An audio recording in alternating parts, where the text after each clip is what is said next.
Years ago, many years ago, in fact, 1972, I was sitting at my desk at about 4:30 in the morning at the headquarters of the Commander-in-Chief of the United States Pacific Fleet, arranging the information that had come in over the last 24 hours into a logical order so that we could prepare a briefing for the Admiral and his staff, which would take place later that morning. Among the papers I found on my desk was a document entitled Operation Majority, and it was not the entire paperwork involving this operation, but was merely a synopsis of the operation and projects contained under it. One of these projects was called Project Red Light. The purpose, according to this document, was to back-engineer captured extraterrestrial technology for adaptation into the United States space program. Now, I have since come to believe that the extraterrestrial portion of all of this is nonsense, but that the technology is real. I believe that many of us were shown these documents over the years so that later we would talk about it. I mean, how can you keep the existence of extraterrestrials, if they were real, a secret? And how could anyone keep quiet knowing that they had seen documentation, official government documents labeled top secret, that expressed that these extraterrestrials were real and had visited this earth? I wanted to know just how true all of this was, and I began a program of research to find out if extraterrestrials were real. The first thing I did was collect every bit of documentation that I could find, both from the Freedom of Information Act, from the research of others, from books that had been printed on the subject of UFOs, and of course through my network of friends in the intelligence community. What I discovered was amazing. What I discovered, ladies and gentlemen, is that there has been a plan in existence since about 1917, and probably before that, to create an artificial extraterrestrial threat to this earth in order to create a one-world totalitarian socialist government. One of the first documents that I found in my search was this one, the Imperial Japanese Mission 1917, a record of the reception throughout the United States of the special mission headed by Viscount Ishii. And when the Imperial Japanese Mission was in New York City, they had a dinner, and some pretty famous people spoke at this dinner.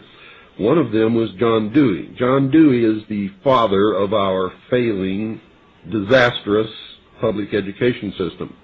Here's what he said. Listen very carefully.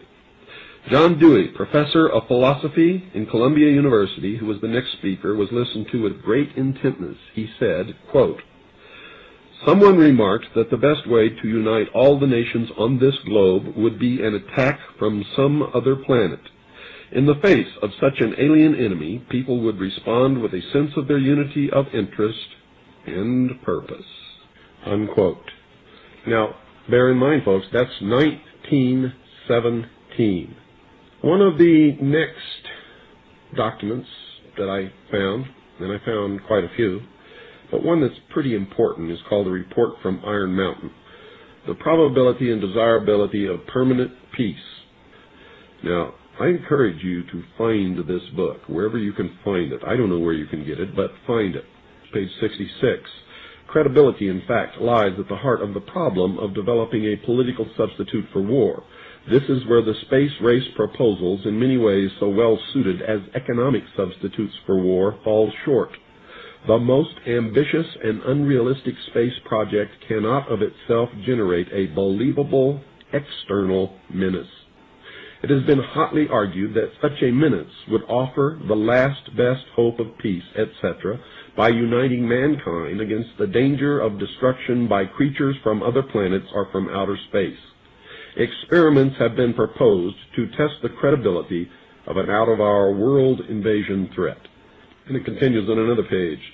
Nevertheless, an effective political substitute for war would require alternate enemies, some of which might seem equally far-fetched in the context of the current war system.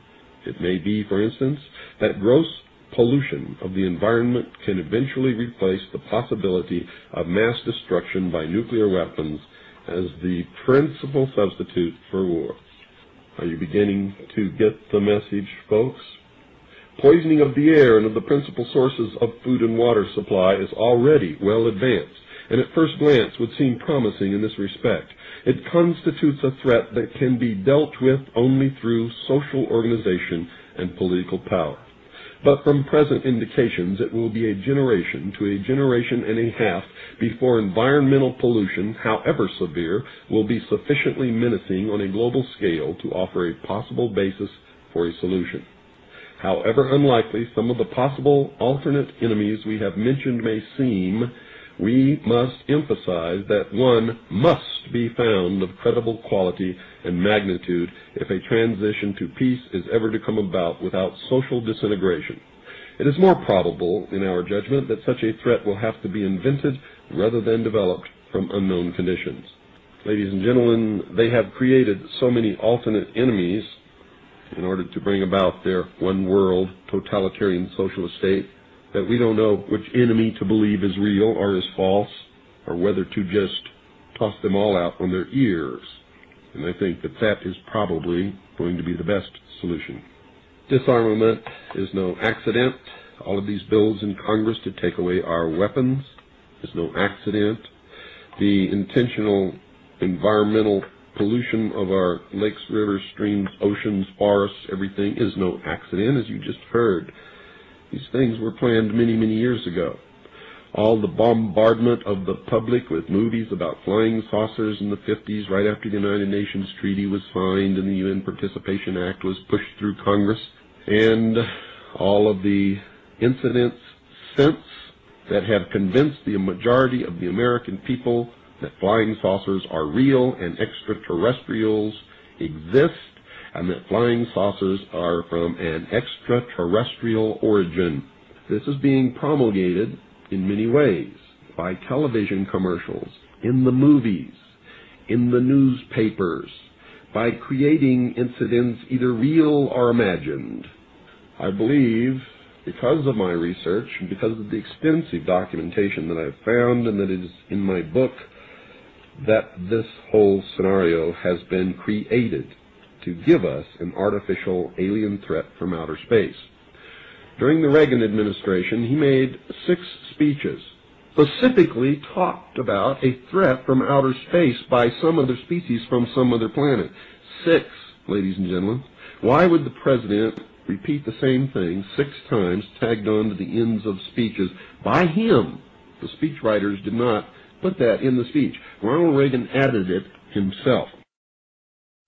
Perhaps we need some outside universal threat. I occasionally think how quickly our differences worldwide would vanish if we were facing an alien threat from outside this world. This was a powerful suggestion to implant into the minds of the people of the world that there really is a threat from some other species, from some other planet to this earth. Now, you people out there have been ignoring the UFO phenomenon for too long. It has all the earmarks of the most successful, most sophisticated mind control operation in the history of the world, and you are ignoring it. What better way to implement a plan to bring about a one-world government than to create the possibility in the minds of the people of the world that we are being threatened from some other species, from some other planet, and do it in a way that if anybody questions it or challenged it or wants to talk about it publicly, that they are ridiculed. And the ultimate goal is to make the earth look very small, to present the people of the world with an external threat to this earth, a superior race from some other planet, vastly superior to us in intellect, philosophy, and technology, in order to cause the dissolution of nation-states, the dissolution of all existing religions, and the formation of the world totalitarian socialist government